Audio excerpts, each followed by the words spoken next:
My spiritual director said to me years ago, diagnosing my neurosis very precisely. He said, Christopher, when criticism crushes you, you know that praise inflates you. When I was a teenager and I was so angry at my father for what he wasn't able to give me, I made a kind of vow. I'm never going to be that inept. I'm going to be the best dad in the world. Ask me how that went. Pretty well, right? That's to raise myself to get to the level of God, because there's only one perfectly good father, but that becomes the opportunity to go on pilgrimage to discover your true father in heaven. I see this nun, and she had a habit that was short-sleeved because it's warm here, and she just had a sleeve of tattoos. Full sleeve of tattoos. I saw her right away. On her arm, and I saw her, and she just caught my eye. And immediately I'm thinking, what a story. A habit with a full sleeve of tattoos. The story that tells is a beautiful story. You just know it the moment you see it. So I went back and I reached out my hand to shake her hand, and I said, this is my artifact. This is my artifact of my mystical Brazilian barbecue experience. And it speaks to me like I needed to have something that I could remember the beauty of the experience. And I'm holding the last bite, looking at it, and just tears are streaming down my face because I knew heaven was real. I knew it was real because this beef was so real. We should let people know this is after your 6th Amaretto Stone Sour. Just to be realistic, come on, man. It was, just tell the people that I wasn't actually drunk. I was just sitting there and it just brought me back to my years of playing. I used to do that. I'd play at these restaurants and the feeling of nobody's listening. It's a dead end. You play some of the best songs ever written in history. By the way, he wasn't talking about his own songs as being the best ever written in history? Yes.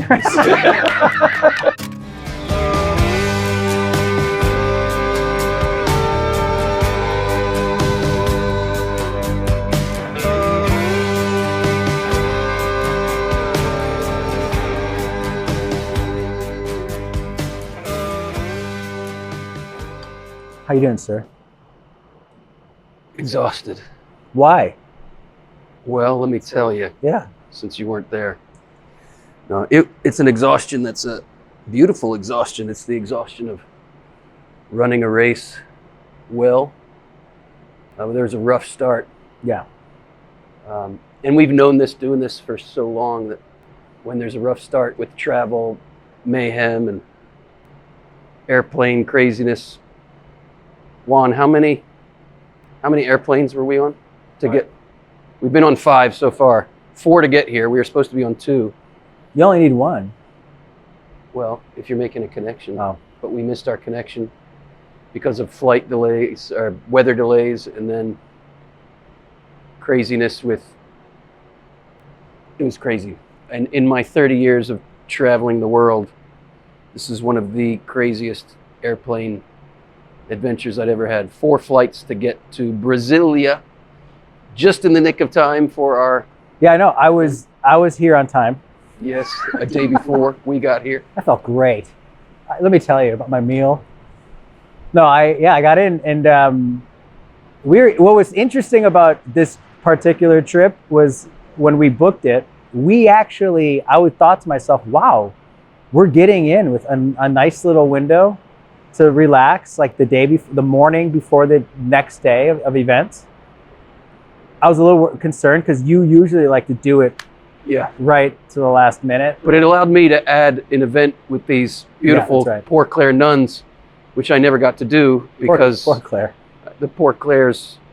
Yeah, I love these sisters. I only met them once, but they've been reading my books. And when were we here? 2018. No. We were here 2 years ago. 2 years ago, 2023. And I gave a little reflection for these Poor Clare nuns, and they were just drinking it in. And they begged me, the next time you come, give us a retreat. And I promised them I would. Did they know of the work that you're doing last time? Yes. Going into it? Yes, okay. yes.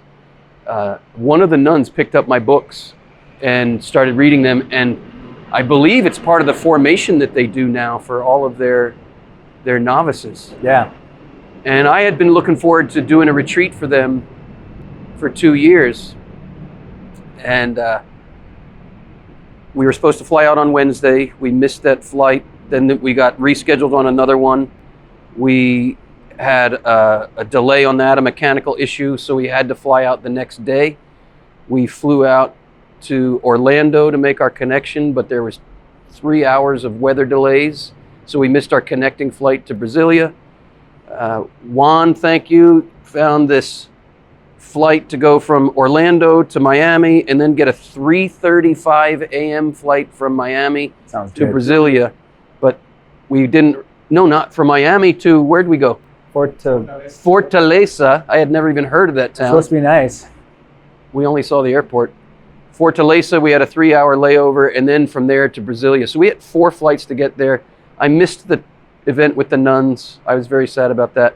Made it just in time for The Well in Brasilia, our event called The Well.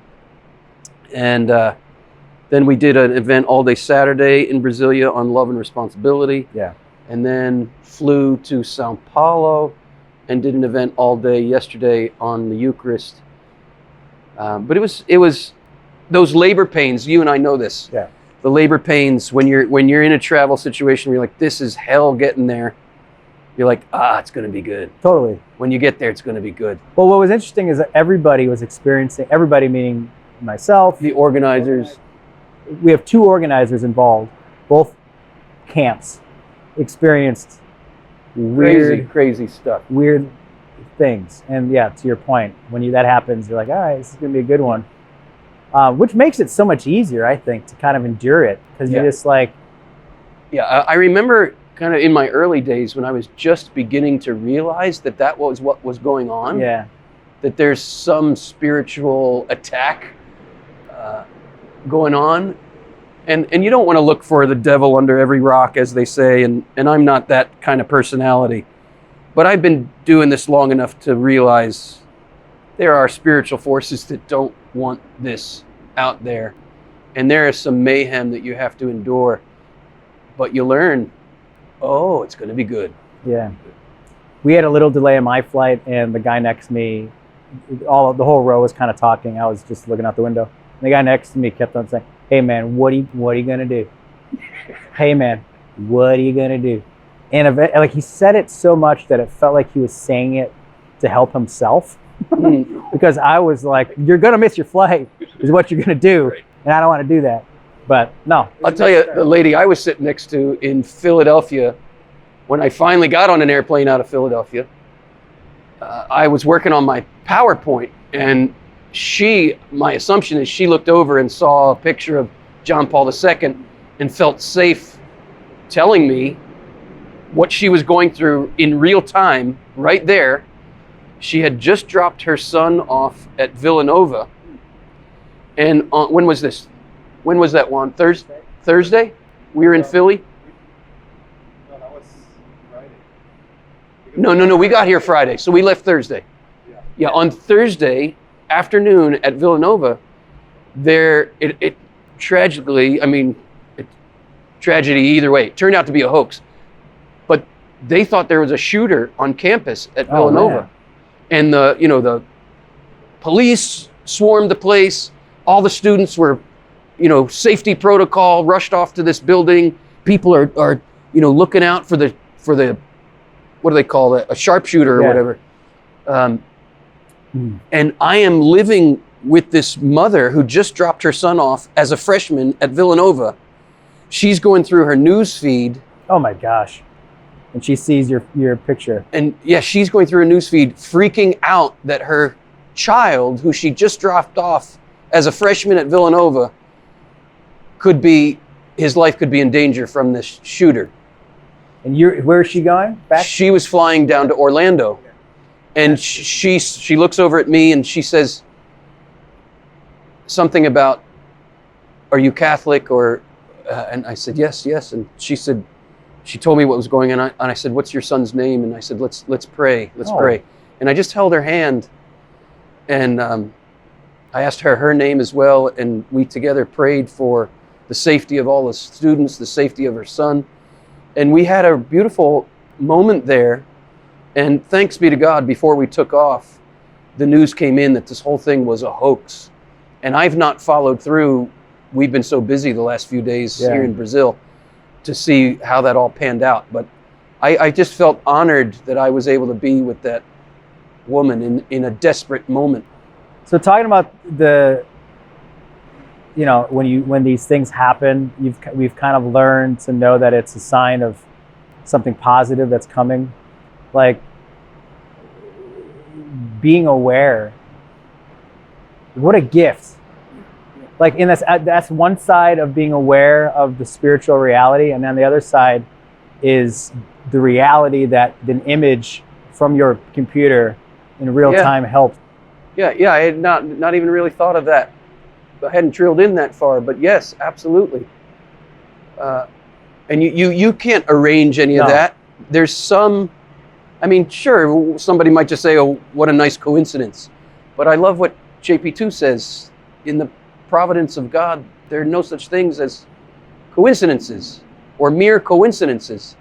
Like what coincided, a coincidence, what the coincidence was this woman was desperately in need, and I happened to be sitting next to her, and she saw I was Catholic, and she took comfort in that, and we were able to pray together. And so now when you're on a flight, you should just stand up and announce, does anyone need to pray? I am Catholic. I'll be working on my JP2 PowerPoint. I hold hands, if that's cool.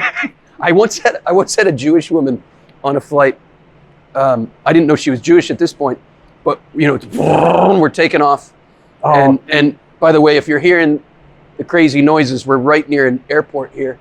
The airport, the planes took off right next to my pillow. It was past 2 days. Yeah, I had never been in a hotel so close to an airport. And when we were landing in Sao Paulo the other day, I was thinking, oh my God, we're landing right in the middle of the city. Like there are apartment buildings like right next to the runways. It is a gigantic city. And yeah, we've had these. If you didn't land in the middle, you would be 55 miles away from this, wherever you need to be. Which is where we're going for our next flight. Right. But anyway, years ago, I'm sitting on a flight, the engines rev up, we're starting to take off, and this woman next to me, she just goes, oh, grabs my hand, and I'm like, okay. And she says, is that okay? I hate flying. I hate flying. Like, I hate hand-holding. Where do we meet? I said, of course. And she was like crunching my bones at this point. Okay. And I just let her crunch my bones. And finally, when we hit altitude, she relaxed a little bit, but she was still holding my hand. That takes a while. I know. She did not want to let go of my hand. Like we held hands probably for an hour. Please tell me right when your hand came back, you just like sanitizer.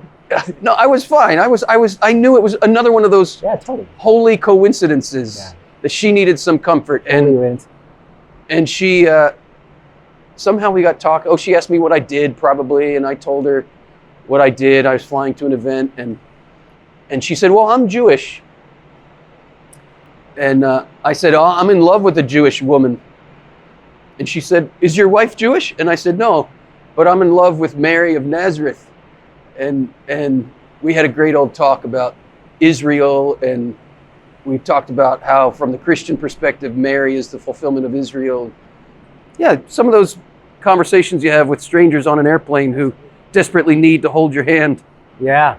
Can be good. I had one of those with a rabbi who... On a flight? Yeah, he was. I remember in Israel, they said the term is religious Jew, so he had the awesome hat on and the hair, but he was sitting next to me and he was praying before we took off, and I was like, I noticed, and then it hit me like, I have more in common with this dude than probably so many other people, because he's taking prayer seriously, and it's something, So I started asking him about prayer, and then he asked me about my background. I told him I was Catholic, and it was so surprising. We got into conversation where he was comfortable enough to ask me questions, and didn't know anything, so I could make up all the answers, which was really fun. Like, actually, that's not what they believe. They believe, we believe, but I was surprised. It was a beautiful conversation, and it was very peaceful. But the one thing that surprised me is how little he actually knew about the Christian faith. Everything from pretty much like who Jesus is, and the basic things that I just take for granted. So it's not so much he knows it and rejects it. Does he even have a concept that Christians believe Jesus was divine? That we believe in a Trinitarian God? No, people would have known that. And I don't know if this is the case for everyone. He would have known that? He would not. I don't think he would have known that. Yeah. And I don't think that, I'm not saying this is the case for everybody. I have no idea. This particular man I was speaking with. But I said to him in a very just totally, because we were comfortable, I said, hey, you should really find out. I mean, if, it's an interesting story. Yeah. And it's one that I think you could really learn a lot from, not in any kind of conversion way, but just you want to know your full circle. You don't want to just be on one half, I'll tell you about another interesting coincidence that blessed me on this trip. Can you call them God incidences, please? No. Okay. You hold my hands. I don't like when people make up weird words, Okay, Mike. okay. Got cold hands. This was... Well, yours are warm. Would you warm Nope. mine up, please? No, that's all you get. Another coincidence that blessed me was you and I sitting backstage when, I don't know, some announcements were going on at one of the events. This trip. Yeah. And we just started talking, and the coincidence was we're going through some similar things As one of my highlights. fathers. One of my highlights. It was my highlights too. And just connecting over the real struggles of being a dad and wanting to be a good dad and realizing ways we haven't been good dads despite our best intentions, how we've wounded our kids. Yeah. And it became a bit of a theme of, well, more than a bit of a theme in my own heart in these days, because I'm working through some heavy stuff. But that bond I felt with you in our humanity, was that Saturday? Saturday, I think it was. You're correct. Yeah. It carried me through the rest of our events. And you will, of course, remember yesterday morning, before we went on stage in front of 400 people, I just felt every once in a while the veil gets very thin. Yes. And you see things. And I really... Explain veil gets really thin. The veil gets really thin. So we speak of a veil between heaven and earth. Yeah. Or a veil between what you perceive with these organs called your eyes, and then there's like a passover into a deeper way of seeing. You're not just looking at something, you're seeing it in a deeper way. And you and I travel together so much, and we know how deep our bond goes, but every once in a while the veil gets thin and you see through it more clearly into the deeper dimensions of somebody you're with all the time and somebody you can easily take for granted. And I've heard you get up on stage and sing your songs so many times, just as you've heard me get up on the very same stage and proclaim the wonders of the theology of our bodies so many times. That's what it's called? Theology of the bodies? Theology of our bodies is what I just said. Never quite sure about. Oh, dude, you do that again. This is a physical. You've heard me proclaim these things so many times, and it can become routine. It can become just what you do, and okay, here's one more event. But every once in a while, the veil gets thin and you see more clearly the spiritual realities going on. You see more clearly the dignity of the person, the gift of the person you're with. And I felt it yesterday morning. Your music really blessed me in a new way this trip. And that's one of the gifts of really good art is you can never exhaust the treasure of good art. There's always more to discover in it. And I've heard your songs countless times. I've heard you perform them countless times. But your music took me deeper this trip because of that bond we shared over our suffering as dads, trying to be good dads and realizing our own broken humanity and weakness and failures. that conversation, and it was great because it was just something was happening on the stage. So we had a moment, and we're just sitting in the wing of the auditorium. Backstage, which we've been countless times together. Usually we're just sitting there, or watching a reel or something. But yeah, having that opportunity to just open up and I felt so comfortable there because of how you shared a little bit of what you're going through, and I'm going through so much. And man, I just felt like we were able to like open up like the barn door and just let the waft come out. Yeah.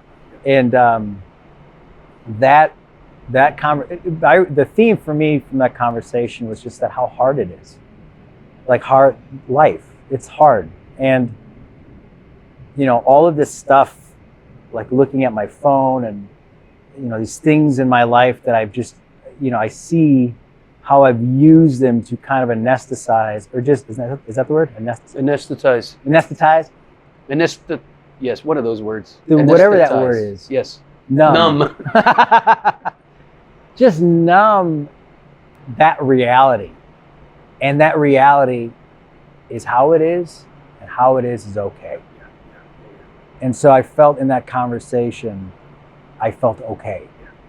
Because getting to that point in the trip and in the travel, I wasn't okay. I was wrestling and just, so, I'm high anxiety already, and I'm trying to make flights and work things out and make sure I'm doing everything right with sound and tech and the hosts. And that's a distraction from what's really going on. But in that moment, it felt like the air just came out of like that room that I was hiding. You are putting words to exactly my experience as well. It was, and then I had to go up and play a song that I'm deeply connected to. That was when a song I've heard many times. Yeah. But I heard it with new ears. For me, it was like, there couldn't have been a better song for me to be playing. And it was 100% a salve for me at that moment. Like playing, I was completely unaware of, it didn't matter who's there. I was doing that for myself at that moment. Well, you were also doing it for me, whether you knew it or not. Share some of those lyrics, because those lyrics were piercing me. You got to fight for your right to party. Yeah, that's when the veil almost disappeared. And I was like, yes! Living at home is, and then everybody goes, such a drag. I won't sing the next line. Anyway, no, it's giving up on you. Yeah, there ain't no way I'm giving up on you. So we were at a point in the event where there had been some heavy themes, and I'm looking out at the audience, and I know they're feeling, we so often think it's up to us to get it right. And bring it to them. Yeah. Yeah. And I knew the audience needed to know that wherever they had been, however much they had screwed up, the Lord is there. He's in it, and He's carrying you. And there ain't no way He's giving up on you. And it was just a poignant moment, like, Mike, this is the right song for this moment. And it ended up being the right song for our moment as well. And it didn't end there. What moment? And then we had Mass. Oh, and then we had that's right. And that reflection. And then that reflection in the Magnificat. That's the veil thing. Yeah. I'm gonna get that. That was a moment. Keep talking. Keep talking. Well, let me just add before we get to that Mass, because then you got back up and you were talking, and I hope you'll probably remember this moment. You were showing them how to pray. Yeah. And you were facing away from me. I got a photo of it. And you were showing them how to, like, you're exemplifying prayer. Yeah. And instantly I recognized he's not he's praying. Yeah. You're in it. Yeah. And then right after you did it, you just said, I'm praying. Yeah. I'm just showing you, I need this. This is for me. This is where I'm at. Like, that's an honest prayer I just had right there. And it was beautiful. It was from that moment on, I felt this whole kind of trip changed. Yeah, something authentic happened. Not that we're ever But things are inauthentic or intentionally inauthentic. you're going down a line of things to present. You're trying to hit certain mark. Yeah, and it's like you and I often use that water skiing analogy where you're the wall of water, and then you get up, and we had already been up for a while, but this was the time we went out of the wake and hit that. Yeah. But you and I were both struck. I tore it out. I tore it out and put it in my journal because it was so powerful. Our Lord knows better than we do where evil is harbored within us. Wishing to heal us, he sends us his messengers to admonish us. And I was thinking there, Mike, that, it's the pain our children are in, that they're the messengers sent to admonish us, like something ain't right. It's the pain our wives are in, sent to admonish us, something ain't right. And those are so hard, when you want to be a good husband, you want to be a good dad, and you realize, shit, my broken humanity is. I had the realization that I'm like Simon Peter, I'm going to die with you. I'm going to die with you, Lord. I don't care. I don't care if everybody else deserts you. I'm going to die with you. And that was me saying, I'm going to be the best husband in the world. I'm going to be the best dad in the world. I'm going to do it. I'm going to be that. And I just hear Jesus like, Simon, Simon, you're relying on yourself. Tonight you are going to fall so hard because you're relying on yourself. Apart from me, you can do nothing. Apart from me, you can do nothing, Simon. I'm Simon, right? We're all Simon there. And so these trials come our way to put us face to face with that truth. Apart from me, you can do nothing. Jesus doesn't say, apart from me, you can do a little bit. Apart from me, you can do, you'll do okay, but you won't do great. He says, you can't do anything. Apart from me, you can do nothing. We live in a world so ruptured from the meaning of our bodies, we no longer know what a man is or what a woman is. For such a time as this have we been given St. John Paul II's Theology of the Body. Here at the Theology of the Body Institute, we are reaching lives and transforming relationships around the world.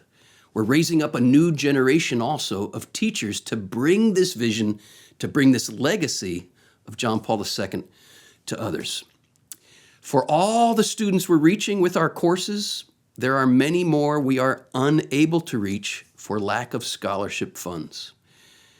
The St. John Paul II Legacy Foundation was launched in 2024 with the goal in 2025 of raising 900 scholarships. Reach the 500 mark, and aware that most nonprofits receive 50% of their funding in the final weeks of the calendar year, we believe with your help we can still reach the 900 mark target. If you believe in what we're doing, if you've been blessed by what we're doing, will you help us to help others, to fund scholarships so people can come to the courses at the Theology of the Body Institute? Check out the link below, and thank you for believing in our mission. Feel free to skip this ad if you like, but I just wanted to invite you, if you're enjoying what you're hearing here on Word Made Fresh, please subscribe. Please share these episodes with others, leave some comments. And if you want to continue the journey with us, follow Mike Mangione, Bill Donaghy, and yours truly, Christopher West, on our personal social media. And all of those links are in the description below. And so we need crosses, we need trials. So this reflection, which is by Reginald Garrigou-Lagrange, who is he's a famous Dominican theologian who was John Paul II's doctoral dissertation advisor. Yeah. And everybody knows that? Well, am I an idiot? I mean, somebody who's a JP2 geek like I am knows that. In fact, when we were in Rome, not this last trip to Rome, but two trips ago to Rome, I was giving a talk at the Angelicum where JP2 studied under Garrigou-Lagrange. And they knew I was coming, and the staff there,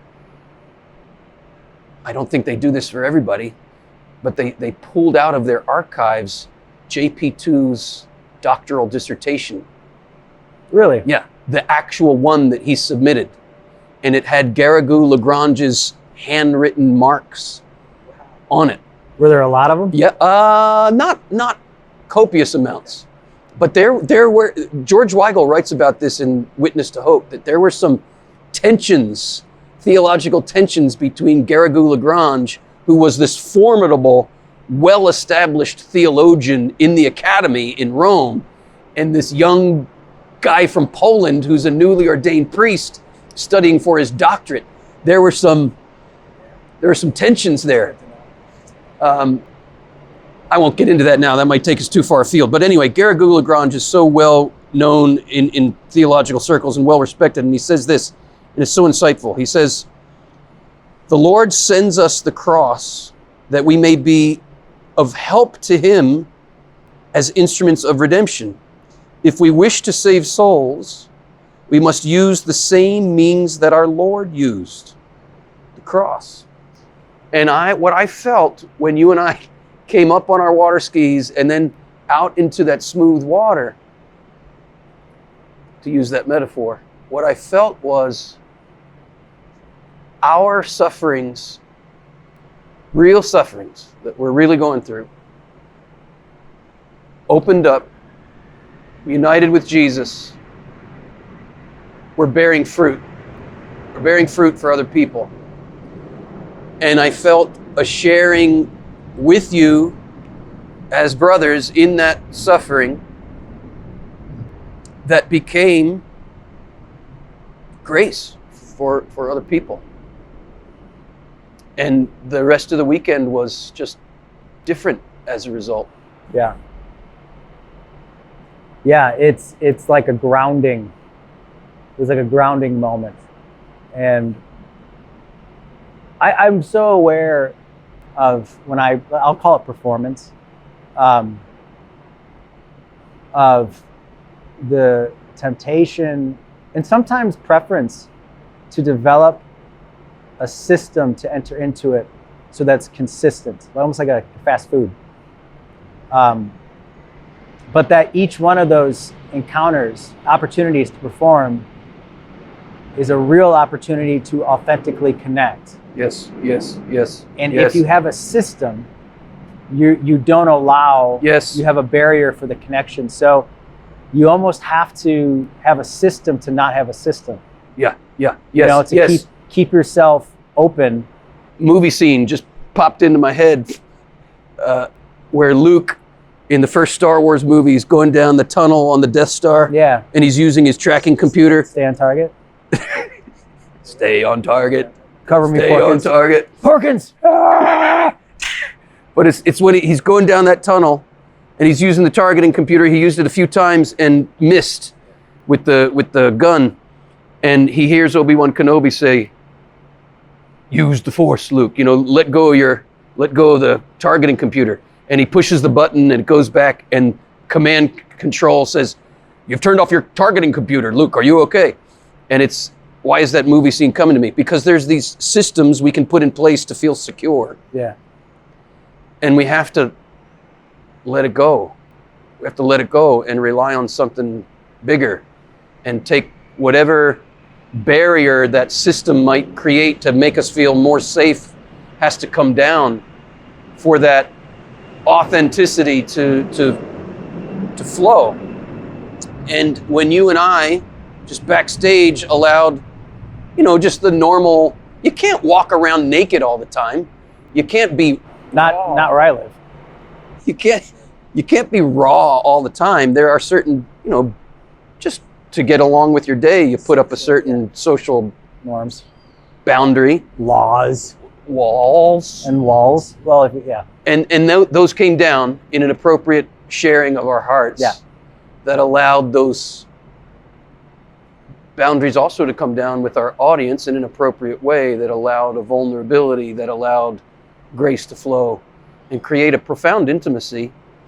And for the rest of the weekend, I felt communion. Yes, communion. Authentic communion. That's how communion happens. It happens through the gift of self, not just the gift of your knowledge, not just the gift of your music, but the gift of yourself. When your music, when my teaching becomes not just music and teaching, but it becomes the gift of ourselves, there's a transition that happens, and a real communion is experienced.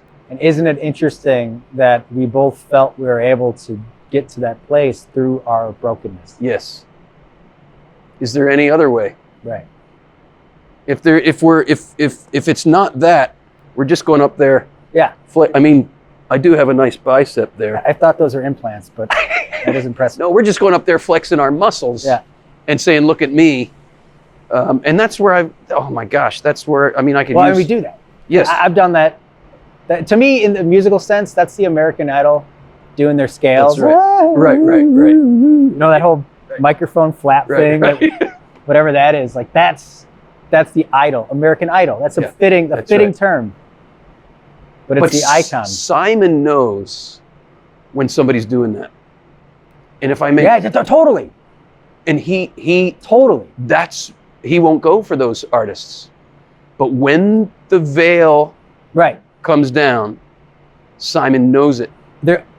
I use this analogy all the time, American Idol, because the idol and the icon, the window into heaven. Idol's such a fitting name because you can rehearse and you can have it down tight.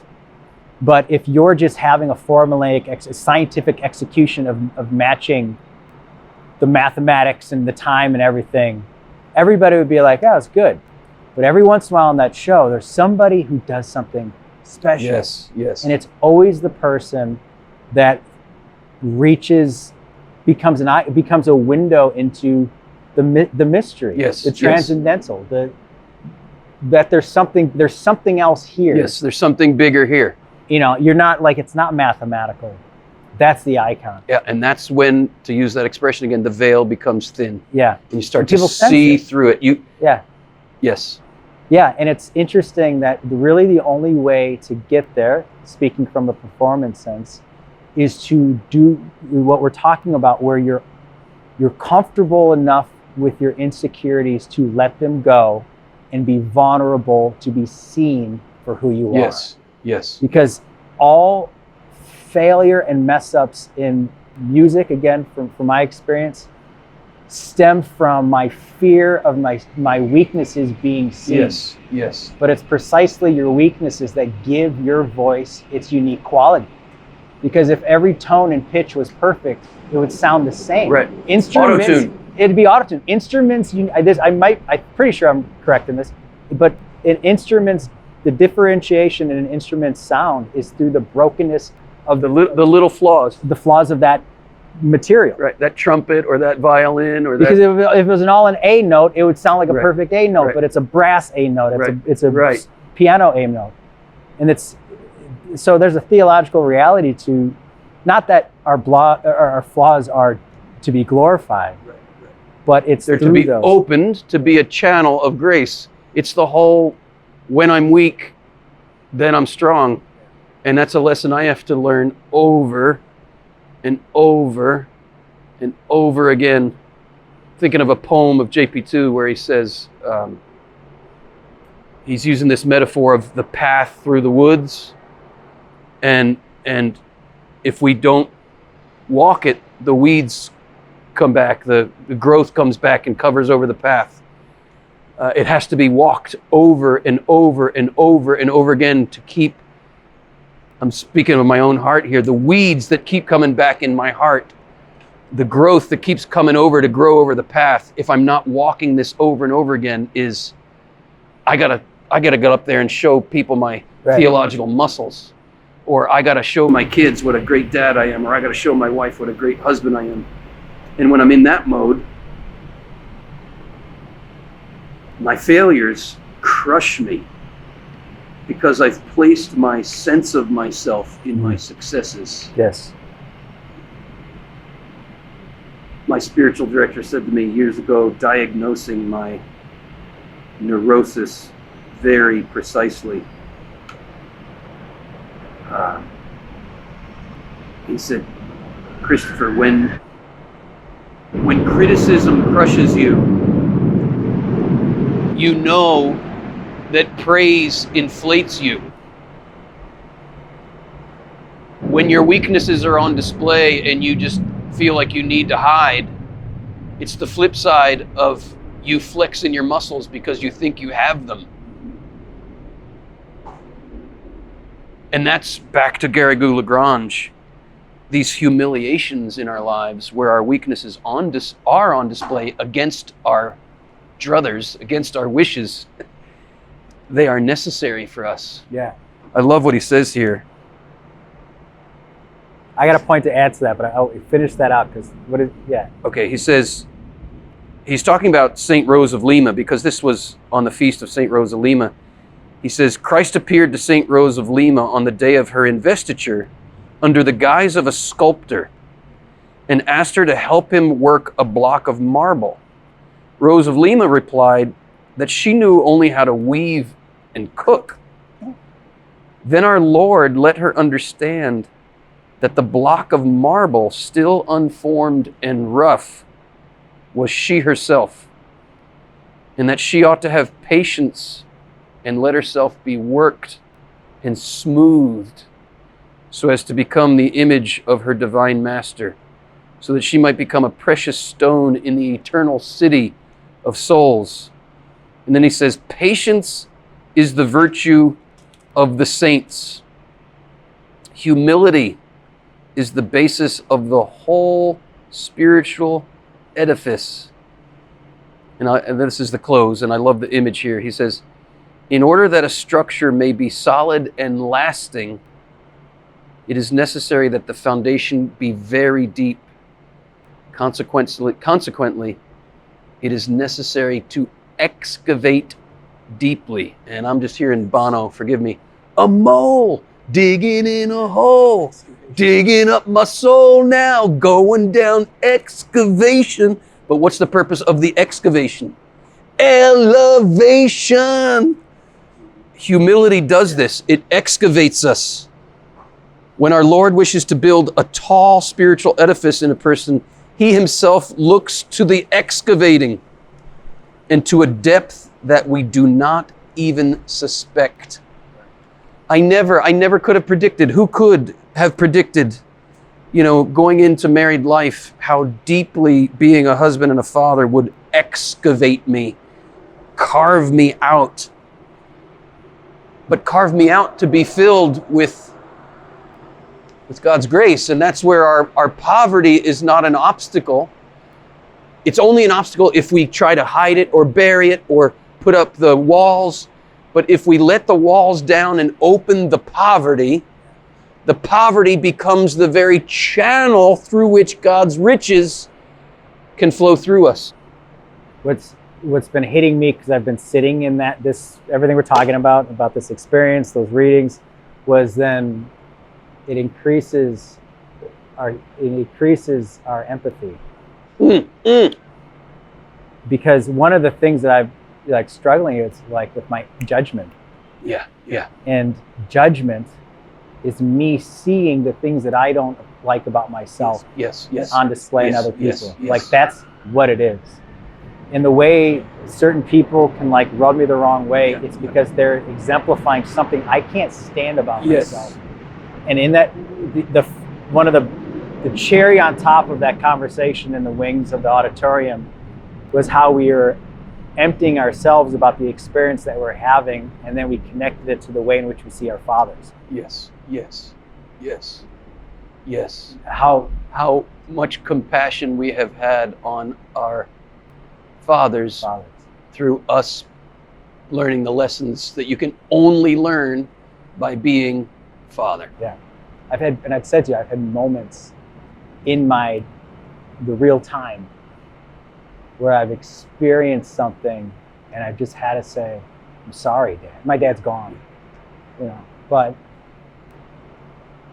I get it. I see it. And he was just an older version of me sitting in the same seat. And when I was a teenager and I was so angry at my father for what he wasn't able to give me,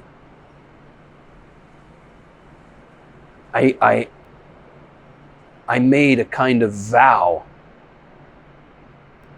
I'm never going to be that inept. I'm going to be the best dad in the world. Ask me how that went. Pretty well, right? You're the best dad. At least that's what I've heard. And what I realized this in real time teaching yesterday, that's to raise myself to get to the level of God. Because there's only one perfectly good father.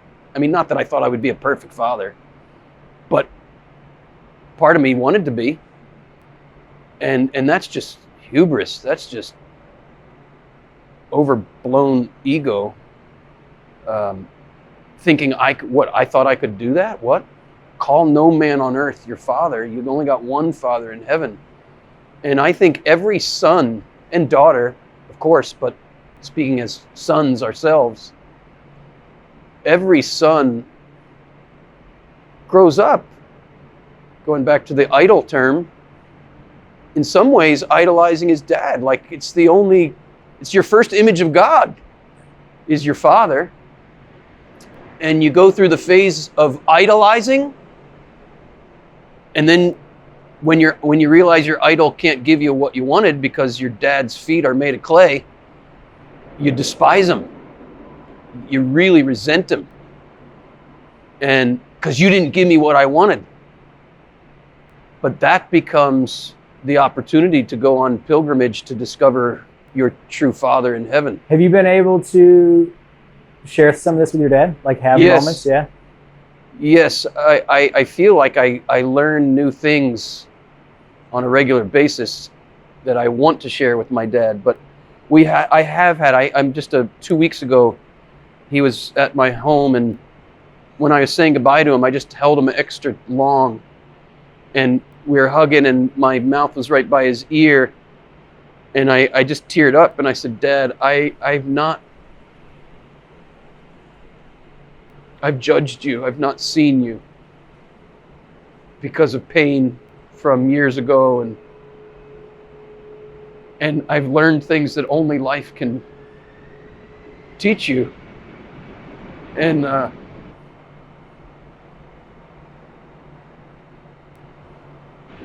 if you look at the cards my dad was dealt in life, what he pulled off, what he was able to pull off, given the deck of cards he was handed, is amazing. Amazing what he was able to pull off. 2 alcoholic parents.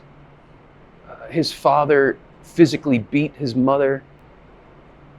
My dad would come home from school and his mother would be passed out on the floor wearing sunglasses because she had black eyes from her husband beating her.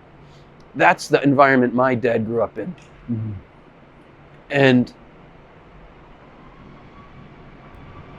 he kind of buckled down and his older brother became an alcoholic.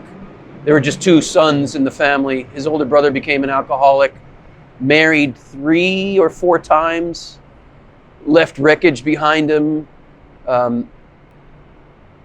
And my dad's approach, that was his older brother's approach to all the trauma from childhood. Drinking. To just go the same way that his parents went. Although my grandparents never divorced, but he just took his pain to alcohol. Yeah. And my dad's approach to the pain was, I'm going to do it right. I'm going to get a good job. My dad became a lawyer. I'm going to marry a good Catholic girl. He married the oldest of 11 children from a big Catholic family. And I'm going to be the dad who gets it right. Yeah. Well, sounds familiar. Yeah, sounds familiar, doesn't it? Yeah. And it's just, just goes down to the next generation if it doesn't get dealt with.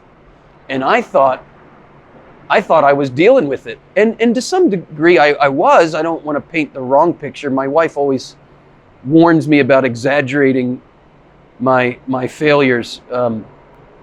We talked about that too. Yes. Yeah. That's right. We are wheat and weeds growing together, every single one of us. And when you don't know how to hold that together peacefully, you're either going to focus in on the wheat and think you're the best husband and dad there is, or then when your failures are clearly on display, the weeds come on display and you can't ignore them anymore. You're like, I'm the biggest effed up dad and husband on the planet.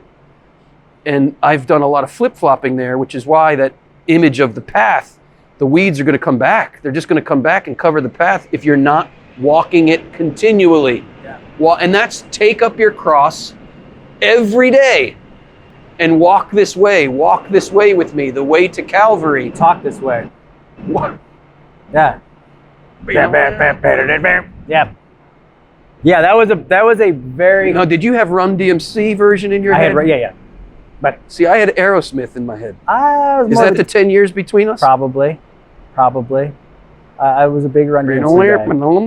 Big Run DMC. I related to them in the way they were brought up. Yeah, in Glenview. When I was growing up in Glenview, I was like, I like these guys. Okay. They speak my language. That video. Yeah. Where Aerosmith is on one Absolutely. side and Run DMC is on the other. And take the microphone.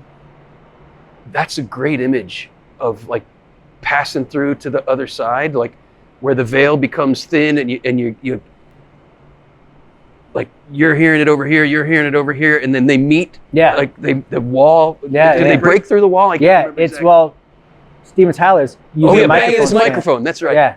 Do you even know what we're talking about, Juan? I do. Okay. You do? Because Juan's like 12. But the Run DMC version went, walk this way, talk this way. Whereas the Aerosmith version, walk this way, talk this way. I didn't like that. I wanted it to stay up there. But you're a speaker. I'm a musician. Therefore, you're wrong. Do I have to defer to It's you? Is that objective. what you're saying? Yes. It's an objective reality. All right, I defer. Thank you. Out of reverence for Christ. No, I appreciate that you have an opinion. That's a great song. I saw Run DMC when I was. How old were you when you saw Run DMC? I was in college, so this was later. I have known you 23 years, 24 years, and I would not peg you as someone who would go to a Run DMC concert. I only show you like 5% of who I am in the past 20 years. So there's It's more. exhausting. There's a I lot. look forward to seeing the other 5%. It's fabulous. I loved Run DMC. In fact, I have afterwards. I bumped into Jam Master Jay, the DJ, Where? in Milwaukee. What do you mean you bumped into him? I bumped into him because Out for coffee? No, at Marquette University where I went to school, where the concert was. It's on Wisconsin Avenue, and there's a long. Wait, was it Wisconsin Avenue? I can't remember. I think so. It might have been at the rave. Either way, there's a walk, and I had seen him. I saw him with a couple other guys coming out or coming into a building when I was walking by. And so I had him. I'm like, "Can you autograph my shirt?" And he's like, "Absolutely." And as I'm zipping, because I have an undershirt on, as I'm zipping it down, I realize it's a U2 concert T-shirt with and I got it. Do you remember when you used to go to concerts and you had official merch, but then you had the merch in the parking lot, right. where it was like a triple XL shirt, and it obviously it's But much cheaper. a lot cheaper. So I bought one of those. It was huge. This is back when I weighed a lot more too, so it was really big on me, and it was kind of a gaudy shirt. I didn't really care about it. So as I'm zipping it down in my mind, I'm like, I can't have him. I can't have him see that he's signing a U2 shirt. So I zip, and I stopped right there. And so it says Jam Master J. And then now I have it in a frame. Because he died 2 years later. He was shot. and I put it in a case. So if you go in my office, and it's back when Bono was always opening his mouth. So it's like doing that big, and the band's behind him, and then it says Jam Master. That's an artifact. Speaking of artifacts. Yeah. I have one from this trip that's very dear to me. Yes. And very unusual. Came from our dinner last night. I was there. You were there. Okay. Dinner was another highlight. Dinner was the crown jewel of the whole experience for me here. And dinner for us, when we're traveling, is usually the highlight. Yeah. It's usually your work, your focus, and then you have a great dinner afterwards. And it's not just the dinner, it's the communion with everyone. Yeah, and the team and everybody who's been organizing it is out together.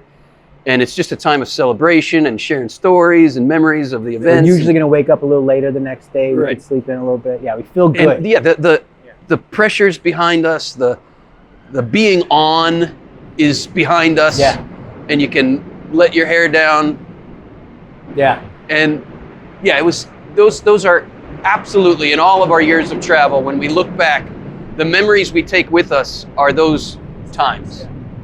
And you and I have been to Brazil several times and love the Brazilian barbecue. I tell everybody the best cuisines I've experienced is Italy and Brazil. This was weird. When I tell people my favorite cuisine experiences from traveling, Jason and I had a bowl of carbonara. Well, yeah, it's that bowl of carbonara. Right? No, that's in Italy. Yeah, yes, that I forgot about that. Yes, the carbonara I was just there like 3 weeks ago. The carbonara at, what's the place called? Abruzzi. Yeah. In Rome. Yeah. The carbonara at Abruzzi in Rome. Carbonara. But I had carbonara with Jason in Bermuda. No, what's Bermuda? Trinidad? Weren't you? No, Bermuda. Bermuda? Bahama? Bermuda. Come on. What's the island out in the middle of the Atlantic? Well, there's a couple. I know, but it's the one that everybody goes to. Bermuda. Bermuda. It was Bermuda. Or Bahamas is everybody goes. No, it's Bermuda. You just say in one, and we'll go with it. We'll go with Bermuda. It was delicious. But anyway, so when people ask me, I'll say carbonara in Rome, carbonara in Bermuda. But Brazilian barbecue is at the top. Yeah. So we were taken out last night for some... Which just meats. I'm reaching at words here, but it was exquisite. It was exquisite. Yeah, because it's all the different cuts of meat. Yeah, they come around with these different cuts of meats, and our friend Vinny, one of our hosts, was showing us a picture of a cow, exactly where it came from on the cow, and they come around with this big spit. Everybody gets a new seared. Right. It's intentionally, the piece that you're going to get is going to be seared with all the flavors and juices. And it's especially delicious. Yeah. And you come with these, you have your own tongs, and they come with the knife, and you grab the piece of meat with the tongs, you put it on your plate. Well, this is not unrelated. My experience of that meal last night was the culmination of that vulnerability we experienced. Yeah. Because when those walls come down, when your heart is open, art speaks to my heart more deeply. Your music spoke to my heart more deeply. I'm looking out at my audience and I'm seeing people more profoundly. There was this one beautiful nun yesterday. I was just walking through the crowd. I had to get back up to get ready for the next presentation. I'm walking through a crowd and I see this nun. And she had a habit that was short-sleeved because it's warm here, and she just had a sleeve of tattoos, full sleeve of tattoos. I saw her right away. On her arm, and I saw her, and she just caught my eye. I mean, that is so unusual, and immediately I'm thinking, what a story there. I want to hear this one. I want to know this woman. Right. She's beautiful. Like, just the story that tells. Yeah. A habit with a full sleeve of tattoos. The story that tells is a beautiful story. You just know it the moment you see it. And if I were in a different headspace, if you and I had not had that conversation, I probably would have, I have the potential anyway, I don't know where I would have been, But I have the potential in my judgmental places of just being like, nun with sleeve of tattoos, and I could have just kept walking. But my heart was open to see her and to see that tells a beautiful story. There's a beautiful story there. And I wanted to keep walking because I was in a hurry, and then I thought, I have to tell her how beautiful she is. So I went back and I reached out my hand to shake her hand, and I said, I just need to tell you, you're a beautiful bride of Christ. You are a beautiful bride of Christ. And her eyes like kind of lit up, and her face just expressed gratitude for me saying so. And it was just a quick exchange. I had to get back on stage. Anyway, later in the day, she and I had another exchange, and she had told me she had lived a transgender existence. She had lived identified as a man for a time. And I thought, oh my gosh, what a story. What an amazing story. And she said she had been asking Jesus to show her her beauty as a woman, that she didn't believe in it. She didn't believe she could be feminine and a bride. And my words were, you are such a beautiful bride of Christ. And she choked up a bit, saying, you were the instrument the Lord used to answer my prayer. I mean, you can't make that stuff up. You have to be sensitive. And we pray this, when we go into events, we say, make us sensitive to the movements of the Holy Spirit. Lord, make us sensitive to the movements of hearts. And because you and I were sensitive to the movements of our own hearts, and we had that encounter, the two of us, it made me so much more sensitive to what was going on, sensitive to music, sensitive to people, sensitive to the wind, sensitive to the bird song, sensitive to the meats. That's what we were talking about. The meats, Salty meats. The Brazilian barbecue. Every bite I was putting on my tongue, it was like sparks were flying off my taste buds, and my taste buds were just dancing. I'm like, what am I experiencing here? I was a little disgusted by myself with how much I ate. With how much you ate? Towards the end, I was like, I can't believe I did that. To be in all honesty, I wish I knew the meats better, because there's a learning curve. You got to try this. You got to try that to some find of them I was like, I wouldn't. Yeah, it was me good. Too. Yeah, it's amazing. All of it's great. But there's stuff that's like, exquisite. Just give me that cheesy one. Yeah. Oh, my favorite for the combo. rest of my short life. I would have a very short life if that's all I ate. I gave you a bite of my favorite combo. Yes. There's this like grilled kind of toasty cheese chunk that comes around, and I had that, and I love, like, when you have a grilled cheese sandwich and the cheese melts out and it gets crusty because it hit the. Yeah. I love that little bit of cheese crusty burnt stuff. Love it. And it was this soft cheese that had that kind of a slightly charred flavor to it, a little crispy on the outside. You cut into it and it's soft on the inside. Yeah. And then there was this little piece of beef fat that was crispy. And you eat the beef fat here, because it's like... Eat the beef fat. It's like the butter. Beef, yes, it's like butter. And I had a little bit of that cheese with a little bit of that beef fat. And it sent me to another... forgive me, I hear Bono again. Touch me, take me to that other place. You looked like Ratatouille when the chef rat is helping his brother, and he gives him the bites. Yes. And also the fireworks go off in his head. He's just kind of like in his own universe. It was that experience. Yeah. And I saved... You've had so many meals with me. You know I love to clean my plate. I've never seen a cleaner plate. And I was saving one last bite of that little beef fat and cheese, and I was taking the other pieces of meat and just cleaning everything off the plate until that was the only thing that was left. And I just sat there looking at it. I'm like, oh, it's going to be so delicious, but I don't want it to be over. It's like I almost preferred to look at it than eat it, because while I was still looking at it, it was still going to happen. It was still in my future. Yeah. But once I ate it, it was going to be in my past. Yeah. And I didn't like that. And I put it on my fork. I don't know how aware you were of what was going on, but did you see me just holding my fork? I did. And I couldn't put it in my mouth for a long time. I was confused at first, but then knowing you, I'm like, he's doing the thing.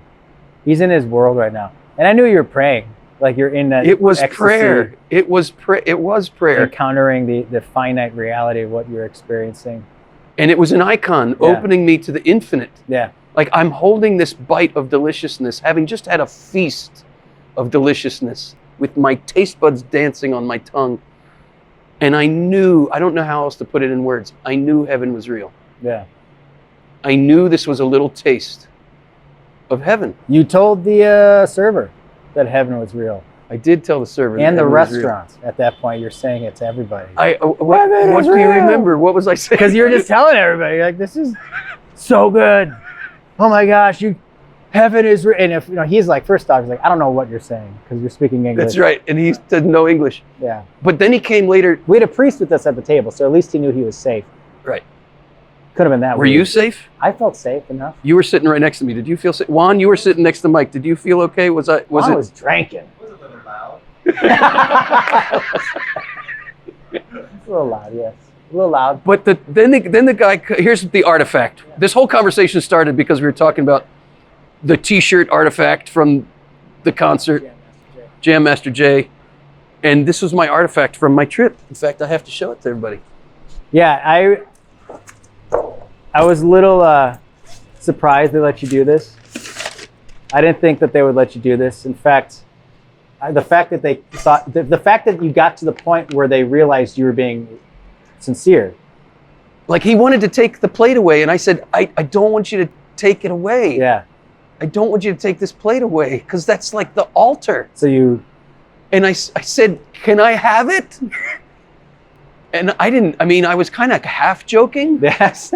He's like... But there was a real part of me that's like, I really want to take that plate home. Yeah. As a memory. It's exactly that. It's like the T-shirt from the concert. It is the same thing. And it speaks to our... But is that going to throw off your cabinet? I'm not going to put this in my cabinet. Oh, you're not going to wash it and start using it? No, I'm going to put this in my office on my bookshelf. Okay. And they were like, what is that, a regatta award or something? Dolphin award? There's the plate. It's my phone. I had to take it. Are those lick marks? Are you still No, that's where I took that cheesy bread and the beef. Yeah. And that's the cleanest I could get it without picking it up to lick it, which I wanted to do. Yeah, I know. But I was in a public place, and my mom always said, it's okay to lick your plate at home, Christopher. Really? But when you're in somebody else's house or in a restaurant, don't ever. So this is my artifact. This is my artifact of my mystical Brazilian barbecue experience. And it speaks to me like I needed to have something that I could remember the beauty of the experience. And I'm holding the last bite, looking at it, and just tears are streaming down my face because talk about the veil being thin. Yeah. I knew heaven was real. I knew it was real because this beef was so real. We should let people know this is after your 6th Amaretto Stone Sour. Just to be realistic, come on, man. It was, okay, so let's talk about drunkenness. Wait, can I share? I want to share one of my I had a beautiful moment that you reminded me of. Just tell the people that I wasn't actually drunk. He wasn't actually drunk. Sorry, he wasn't. I was kidding. But I wasn't. Excuse me, I gotta. You were drunk on God's love. I was drunk on God's wine. Yeah, I was. No, I was totally kidding. Yes, sorry. Not to scandalize. My bad. That's my humor. Just kind of trying to break I know you it's down. your humor, but I don't know that they know it's your humor. They will eventually. So stick with us. I thought of this. It was the most, the beautiful thing about these moments is you don't expect them, right? And there was a moment, people we're asking to take pictures, and we're taking pictures. And I'm horrible with names. And I'm Christopher. This is Juan. His name is Juan? Yes. What were you calling him? Giorgio. Oh. He looks like he's got that Giorgio face. Anyway. But one girl, her name was Laura, right? Laura. Laura. And she took the photo of her friend and I, and something about It's her friend and me, Mike. Shut your mouth. You write books, I write songs. It's your friend and I. The lyrics are correct. Friend of me. And put my arm, next to each other, and I just see the cell phone come out, and on either side of the cell phone, the biggest smile. Oh. It was the most it broke broke my heart in the best way. She was so. All I saw was a cell phone, but she had such a sign of joy on her face from looking at this photo of her friend. It wasn't even something she was experiencing. Something she was at service. That says so much friend, about and she gave her heart. a huge smile, and I never forgot her name after that. And I saw her again, saying goodbye. But yeah, just that image of just seeing the sides of her. It was so big. She's got this big, beautiful smile. It touched my heart. That's beautiful. Laura. Another moment that touched my heart. Yes. Just before you guys go on, I think some people might think that you are crazy for having such a moving experience, having a meal. But I in the past, I would have said, Christopher, it was just a steak. You might be exaggerating a bit, but because I've seen you enter into the goodness of the meal, I have been able to enter a little bit into that. I'm not sobbing while I'm having a meal. I wasn't sobbing, Juan. Not sobbing, right? There were tears. You were moved. I was deeply moved. Honestly blessed by this incredible meal. It's not like a mystery. It is. For you, it enters you. It does enter you. This is sacramental. Sacramental, a sacramental experience where something finite, the delight of something finite, opens you to the living hope of infinite joy. And it does sound weird, it does. And I forget how weird it can sound. And it's not like I have this experience every time I eat dinner or something, but there are times, again, the expression, these are mysterious experiences. You have to find metaphors to try to talk about it, but the veil becomes thin between heaven and earth. And the things of this earth can take you to the things of another reality, another... You need someone to exemplify that for you. But I'm thinking, being with the 12 apostles, right? And Jesus preparing a fish for them. That's gotta happen, an experience like that, right? And you are having to share your meal with the Son of God. Yes, you can be dull to it. You can be numb. Anesthetized, you were talking about that word earlier. It means numb to beauty. Anesthesia, anesthetic, someone who is an aesthete is someone who appreciates beauty. But if you're an aesthetic, you're numb to beauty. And there are this whole conversation we've had has been, whether we knew it or not, kind of organically getting us to this point where we had that conversation where our walls came down and we were vulnerable. And that makes the heart more sensitive to both suffering and joy. Both what's painful and ugly and what's joyful and beautiful. And I went through the weekend with that kind of raw sensitivity. And when you're in that place, beauty just speaks, even the beauty of a meal. How many poets speak of a meal as a kind of love affair? That's what I was experiencing. I was having a love affair, not with the beef. That'd get you arrested in Brazil. That's against the law, I'm pretty sure. I did a little reading before we flew here, just to make sure I stayed in the lanes, You don't want to get arrested in foreign countries. Whoosh! That was good. I was having a love affair with the maker of the beef. Oh gosh, that's even more. Not the chef. Yes. Okay. The maker. Oh. I was having a love affair I was in a love affair. The veil became so thin, and I realized this is God's love for me. He made my taste buds. He made these cows. From the beginning of the history, when the Big Bang happened, God foresaw that beef on my plate.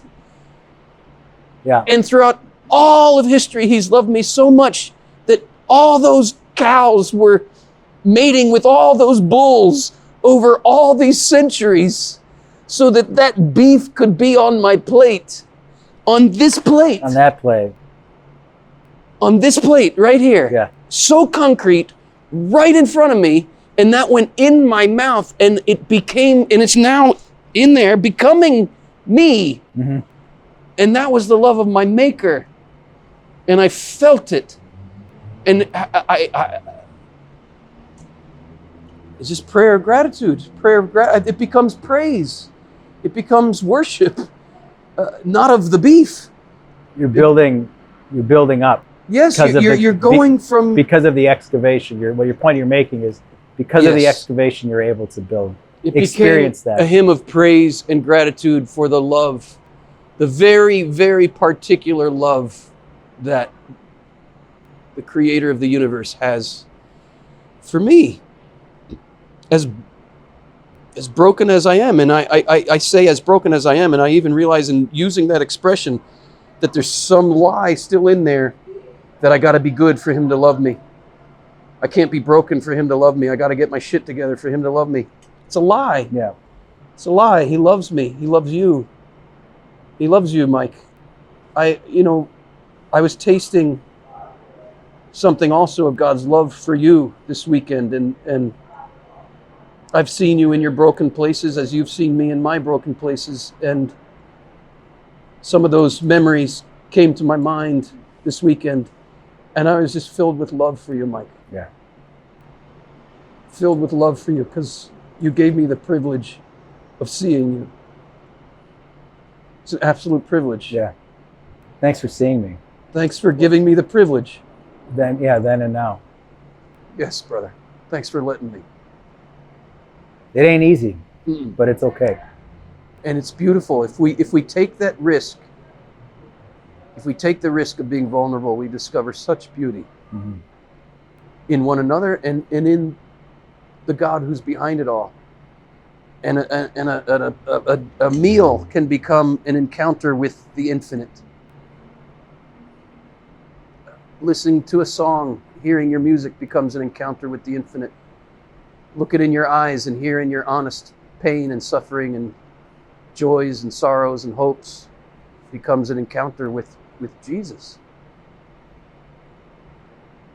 Sometimes playing my music feels like an encounter with the dead end. With a dead end. With a dead end. As if, what, nobody's listening or hearing? Yeah, well, yeah, it's kind of a joke, but yeah.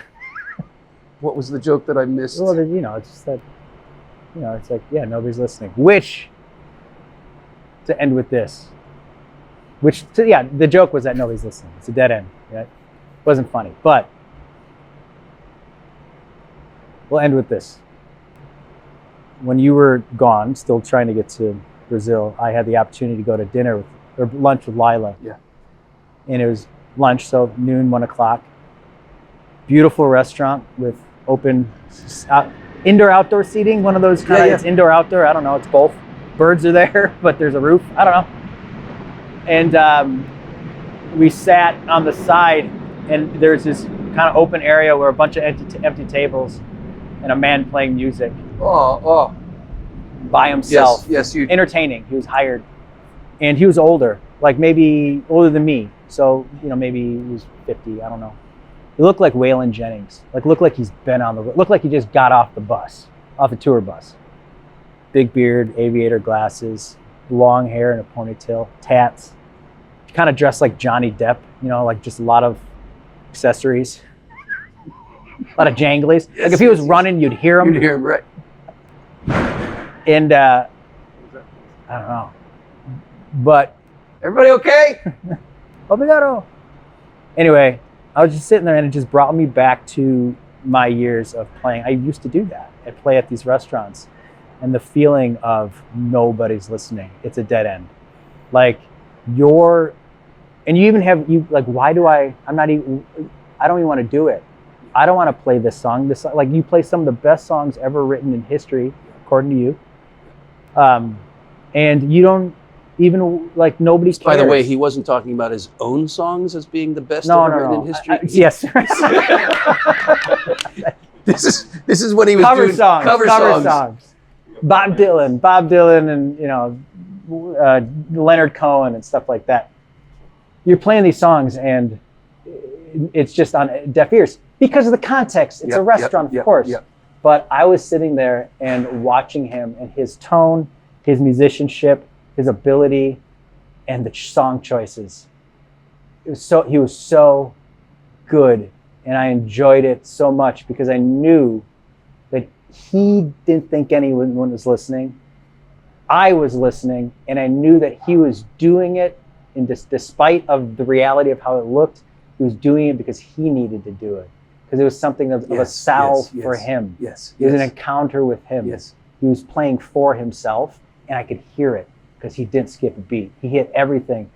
He cared enough to do it that well, which means that it was for himself to do it that well. And it's like cooking a great meal for and then sitting down and eating it yourself. But your openness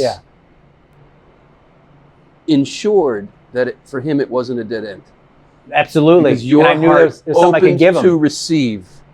I knew the moment I sat down and I heard the quality, I was blessed because I had an opportunity to commune with this other man in this beautiful way. And it was awesome. I enjoyed everything about him.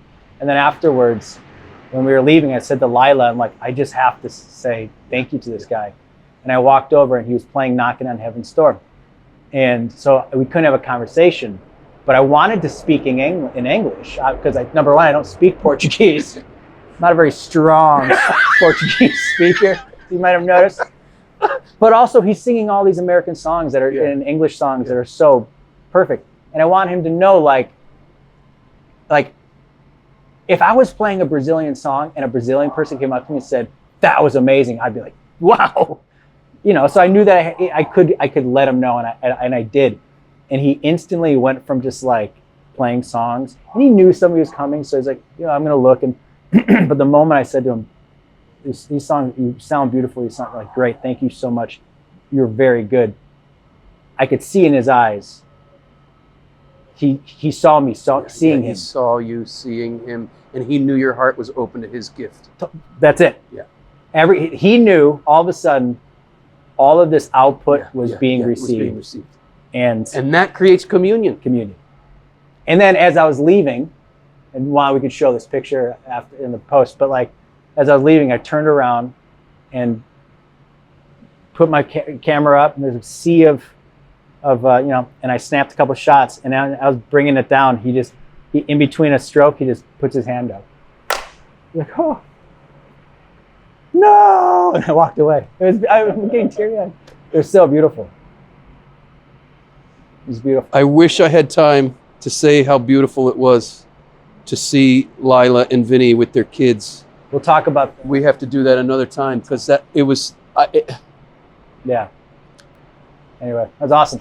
Let's go home. Let's go home. My favorite part of a trip is when I get to sing, I'm on my way home. I'm on my way home. I'm going home. Hey, feel free to skip this ad if you want, but I just wanted to let you know that besides this podcast, we also independently have events that we do around the world. If you're interested in knowing how you can come out and see us and be part of what we're doing, the details are down below. Check it out, and we hope to see you out on the road soon.